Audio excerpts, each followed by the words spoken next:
Ons het 'n gelofte om na te kom.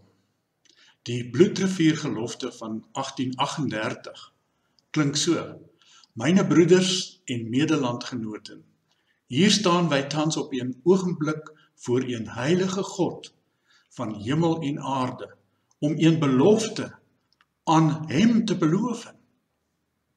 As hy met zijn beskerming met ons sal wees en onze vyand in ons hande sal geven, dat wy hem oorwinnen, dat wy die dag en datum elke jaar as een verjaarsdag en een dankdag, soals een Sabbat in zijn eer zullen deurbringen. En dat wy een tempel tot zijn eer stichten zullen, waar het hom behagen. En dat wy het ook aan onze kinderen zullen zeggen, dat zij met ons eren moet delen, tot gedagtenis, ook vir onze opkomende geslagten, want de ere van sy naam daardeur sal verheerlik worden, dat de roem en de eer van de oorwinning aan hem sal worden gegeven. Hierdie bewoording vind ons op die gelofte plaat by die Bloedrivierlaar. Ek het 3 skrifgedeeltes vir hierdie herdenking. Eerstens Johannes 15 vers 18 en dan ook Timoteus 3 vers 10 en dan ook Timoteus 4 vers 5. Dit is die woord van die Here. Johannes 15 vers 18. As die wêreld julle haat, moet julle weet, dat hy my voor julle gehaat het. En dan 2 Timoteus 3:10, maar jy het my navolger geword in leer, lewenswandel, planne, geloof, lankmoedigheid, liefde, lydsaamheid. En dan die laaste een, 2 Timoteus 4 vers 5, maar wees jy in alles nugter, ly verdrukking, doen die werk van 'n evangelis, vervul jou bediening.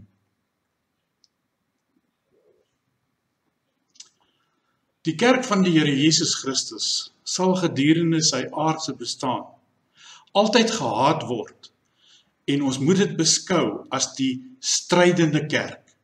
Ons is 'n strydende kerk. Ons is nog nie saam met die triomferende kerk in die hemel nie. Ons is hier om militant te stry vir die waarheid en dit ook deur te gee aan die volgende geslag.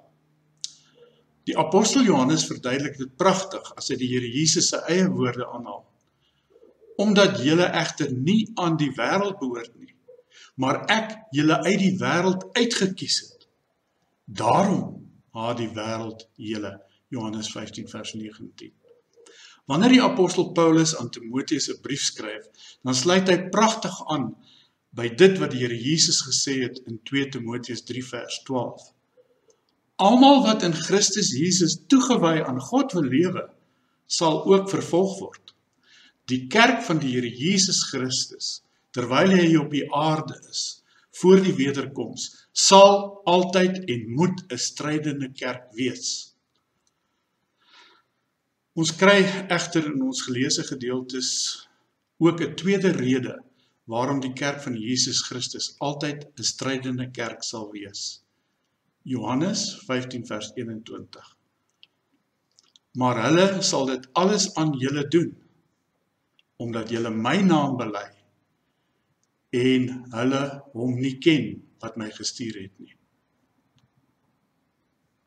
In 2 Timoteus 3 vers 14 en 4 vers 24 staan daar, maar bly jy by wat jy geleer het en wat jy vasglo, verkondig die woord, hou daarmee vol, tydig en ontydig, weerlê, bestraf, bemoedig, deur met alle geduld onderrig te gee, want daar sal 'n tyd kom, en hierdie tyd is nou, wanneer die mense die gesonde leer, die waarheid, nie meer sal verdra nie. Hulle sal hulle eie begeertes volg, en vir hulle leermeesters bymekaar maak, wat net sê wat hulle graag wil hoor. Hulle sal die waarheid nie wil hoor nie, en hulle tot verdigsels wend. As die waarheid na hulle kom, dan druk hulle ore letterlik toe. En dit is die rede waarom die kerk van Jesus altyd 'n strydende kerk sal wees. Hier op aarde moet ons gedurig waaksaam en bidend bly, met ons oë gerig alleen op Jesus Christus. Satan, ons teenparty en al sy demone sal nooit rus tot en met Christus Jesus se wederkoms nie. Hy sal alles in die stryd werk om ons wat aan die Here behoort, wat duur gekoop is met sy kosbare bloed en nou geroep is om hom op aarde te verteenwoordig as koning, profeet en priester. Hy sal altyd ons verdag maak. Hy sal ons beveg en beskinder deur alles wat moontlik tot sy beskikking is. Ons moet dit verstaan. Hy is die eintlike vyand. Julle stryd is nie teen vlees en bloed nie, maar teen Satan en sy bose magte, wat heerskappy voer oor al die strongholds van God. En dit is ons taak, om as profeet en priester en koning, ons God reg te verteenwoordig, en by die waarheid in liefde te bly. Jy weet, sedert die vroegste verhale wat 'n mens lees van Abraham, Moses, Gideon, Joshua, Caleb, en dan in die Nuwe Testament natuurlik al die apostels, en Paulus, staan daar een boodskap vas in die Bybel, en dit staan soos 'n paal bo waters. Kinders van die Here word geroep om deur die geloof die onbekende in te gaan, die onsiende. Ons kan nie sien nie, maar ons moet alleen op hom vertrou, wat al sy beloftes reeds vir ons vervul het en waargemaak het in Christus Jesus. Hierdie moet ons baie mooi verstaan. Hierdie teks is 'n kernteks in ons voortbestaan. 2 Korintiërs 1:20. Want hoeveel beloftes van God daar ook mag wees, in hom, dit is Jesus, is hulle reeds ja en amen, tot heerlikheid van God deur ons. Hier is die kern wat ons moet verstaan. Jesus Christus het reeds die vyand verslaan. Jesus Christus is die oorwinnaar. Hy het sy voet op al sy vyande se nekke gesit. Hulle het nie meer krag en mag oor die waarheid en oor Jesus Christus nie.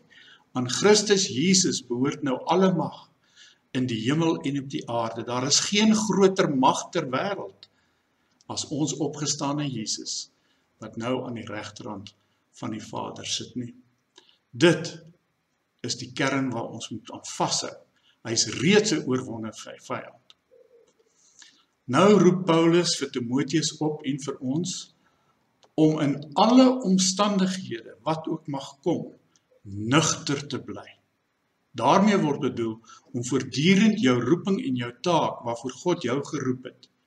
Ja, hy roep jou om sy kind te wees, maar hy gee ook vir jou 'n taak in hierdie wêreld. Ons moet voortdurend ons roeping, ons spesifieke roeping, as kind van God voor oë hou.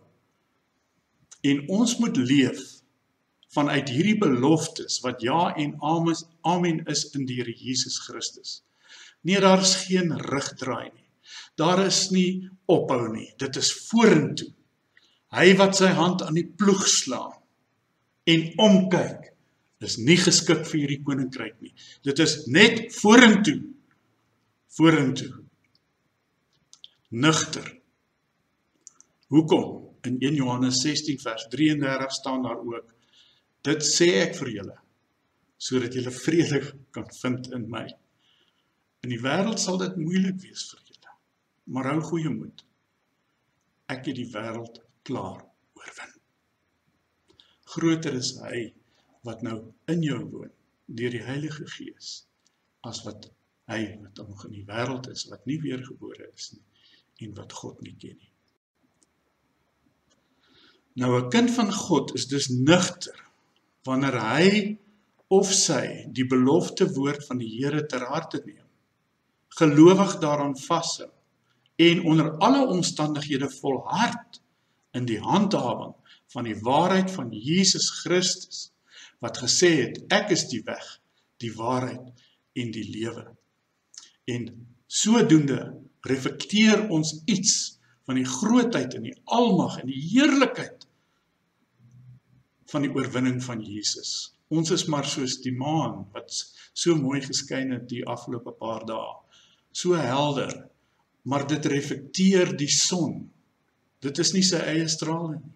So moet ons iets reflekteer van ons groot koning en God in hierdie donker verwarde wêreld. Dit is 'n donker deurmekaar wêreld. Moet ons iets van Jesus en sy almagtige krag en sy opstandingskrag reflekteer in 'n verwarde, verdoemde, donker wêreld. Maar ons is hier om te dink aan Bloedrivier nie. Nou, by Bloedrivier het gelowiges ook iets gedoen. Hulle het 'n gelofte aan God gemaak en hulle het oorleef. Bloedrivier en dan spesifiek geloftedag het met geloof in God, gehoorsaamheid aan sy roeping en 'n dankbare lewe teenoor 'n getroue, reddende God te doen. Bloedrivier het 'n baie groter boodskap as net vir die volk. Hierdie boodskap moet wêreldwyd gevier word as 'n oorwinning van hierdie Jesus Christus, want die kerk stry teen hierdie magte van die duisternis en ons moet uit hierdie oorwinning van Bloedrivier iets leer. Jy weet, daar was maar 464 gelowige mans en dit was nie net boere nie. Almal het hulle verbind tot hierdie belofte. Hulle het dan met wapenstelling ingeneem teen 'n geweldige oormag, ongelowige impies van tussen 10.000 en 12.000.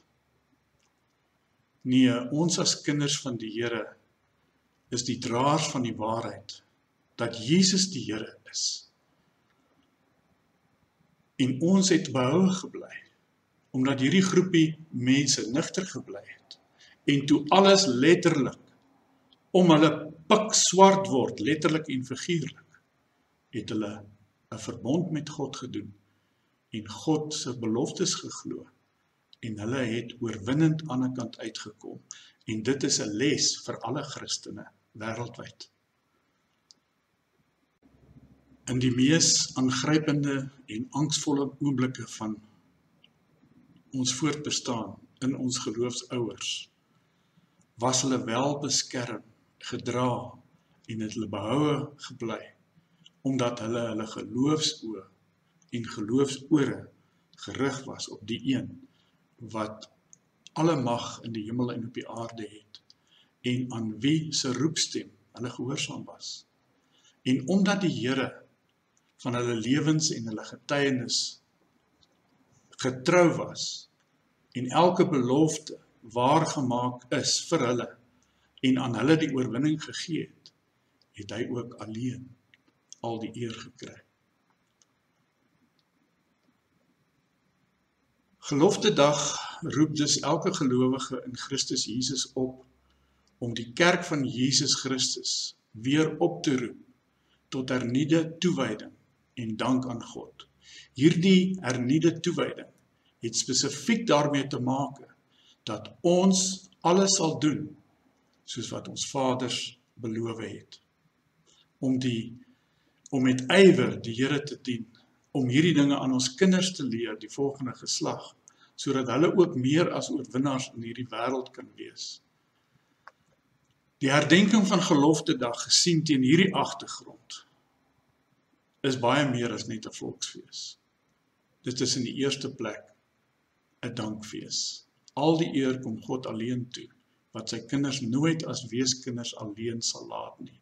En wat u en my deur elke dal van doodskade wee in hierdie lewe sal deurdra en bewaar, beskerm en ons ook voorspoedig sal maak as ons die goeie herder elke dag sal volg en hom alleen voor oë sal hou, en elke dag, luister mooi, met hom wandel, soos 'n Henog, 'n Noag, Enog, en al die ander profete, en mense wat 'n mens na kan opkyk en beleer.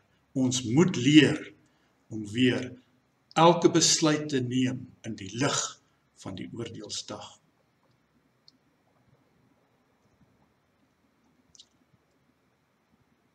Die gelofte se fokuspunt was nie om wat die mens sal doen nie, maar wel wat God beloof het en wat hy ver bokant wat ons kan bid of dink, sekerlik en daadwerklik gedoen het.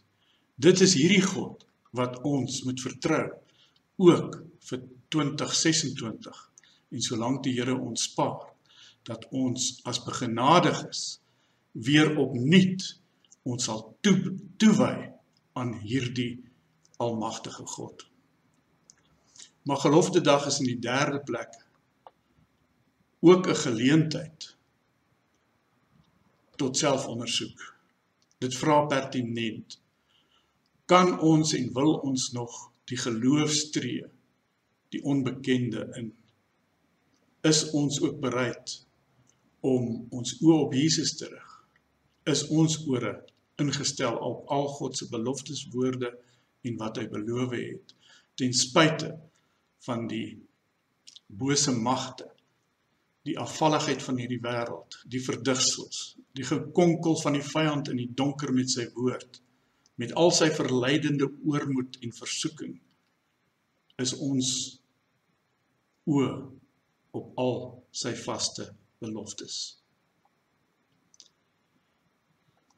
Kom ons rig dan opnuut ons hart en ons oog omhoog en stel opnuut as sy gehoorsame kinders die doel om hom maar alleen te verheerlik solank hy ons lewe gee en hom te eer en om hom te verheerlik. En dan kom ons doen wat die Bybel ons beveel in Romeine 12 vers 1. Paulus sê nou vir die Romeine alles wat die Here vir hulle gedoen het. Hy vertel hulle die wonderlike evangelie en die beloftes, Romeine 12 vers 1. En dan kom hy met 'n vermaaning en ek kom met 'n vermaaning.